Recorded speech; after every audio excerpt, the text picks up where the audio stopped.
And new this morning for you, a couple's fight gets really dangerous. The guy grabs his own child and a butcher knife.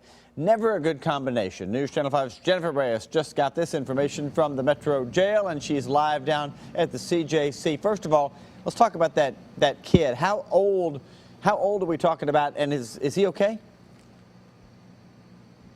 Well, that's a great question, Steve. The affidavit didn't say exactly how old he was, but he must have been small enough for him to be able to be picked up and carried around, because that's exactly what this guy did. He picked up the child and had in the other hand the butcher knife, and he was telling the child's mother that he was going to kill the child and basically the entire family. This all started as a fight between this family. They were driving home, got very violent though once they made it home.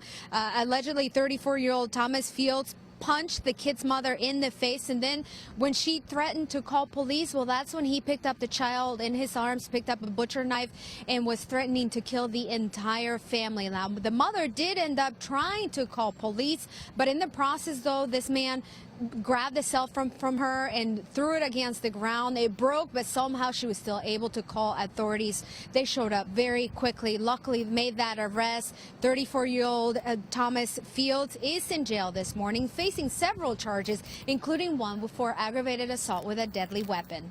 That is the latest outside the Criminal Justice Center this morning. I'm Jennifer Reyes, News Channel 5 HD. Jen, thank you. And a high-tech crook has figured out how to use stolen credit cards with a satellite dish. Gallatin police want to find the man driving this Dodge Durango. It's got a luggage rack and trailer hitch. It also has out-of-state tags, possibly from Ohio. Police say he uses a satellite dish to transmit card information from a business. If you have any information, police say call Gallatin Police. And new this morning for you here on The Plus, someone robbed an adult novelty store up in Oak Grove. The Kentucky New Era reporting the suspect ran into the toy box on Fort Campbell Boulevard Saturday afternoon, had a knife, took some cash, ran away. Police are tracking him. Tried to with the dog, but the suspect got away, so the search is still on. A Rutherford County man is facing charges for conversations he had with a teen over Facebook. TBI agents started investigating 37-year-old David Newton back in February. They were tipped off that Newton was having ongoing sexual conversations with a 14-year-old through the Facebook page. He faces several charges, including especially aggravated sexual exploitation of a minor and solicitation of statutory rape of a minor. A family is mourning the loss of a 64-year-old man this morning. He died while boating with his son. James McCord and his 30-year-old son Clay were tossed into the Cumberland River after hitting another boat's wake. Both men were rescued by other boaters, but McCord had passed out. He was unconscious. He was taken to the hospital, where he was pronounced dead. They weren't wearing life jackets, and they had to tread water for some time before that other boat turned around to assist. Both men lived in the Nashville area. And a Lebanon man was killed this weekend in a motorcycle accident near the Music City Raceway. Metro police say 49-year-old Donald Anderson was performing a burnout Saturday afternoon when he lost control and slammed into a pickup truck. Witnesses say Anderson had been watching races at the raceway right before the accident. The guy on the motorcycle just sped at the wrong time. It went over 100 miles an hour. You can't do that here. You can't do that on the interstate. The man in the pickup was not hurt, but police say Anderson was going so fast on his motorcycle that he left a 100-foot-long acceleration mark on the road. A crazy case out of Cookeville this morning. A man being held without bond for allegedly hitting and killing a man with his car. Marwan Hanawi was arrested in Cookeville after that incident involving the vehicle crash around 3 o'clock Saturday morning. A witness says that Hanawi intentionally hit the victim in an apartment complex parking lot. He was taken to the hospital and pronounced dead. The victim was. Meantime, Hanawi is being held in the Putnam County Jail right now. And 2 people were shot while driving on the interstate, and police aren't sure who did it. Happened along I-40 in Fessler's Lane around 3:30 yesterday morning. Metro police say the victims were in the same car when someone opened fire. The driver managed to get to the hospital, and both victims survived.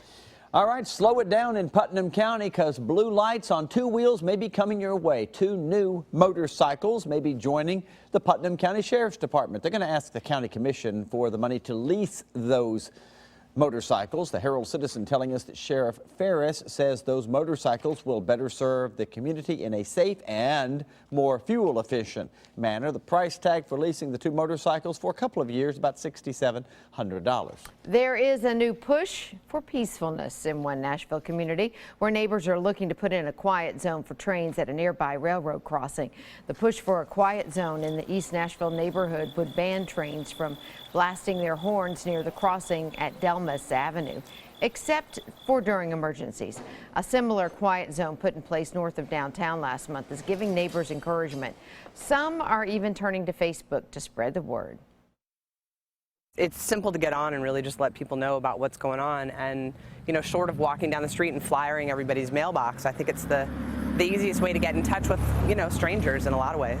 Metro Council members have been made aware of the push to get a quiet train horn zone in East Nashville. And just like the crossing near downtown, the Federal Railroad Administration is going to have to approve it, and there would likely have to be new signs put up around that crossing. All righty, our city is losing weight.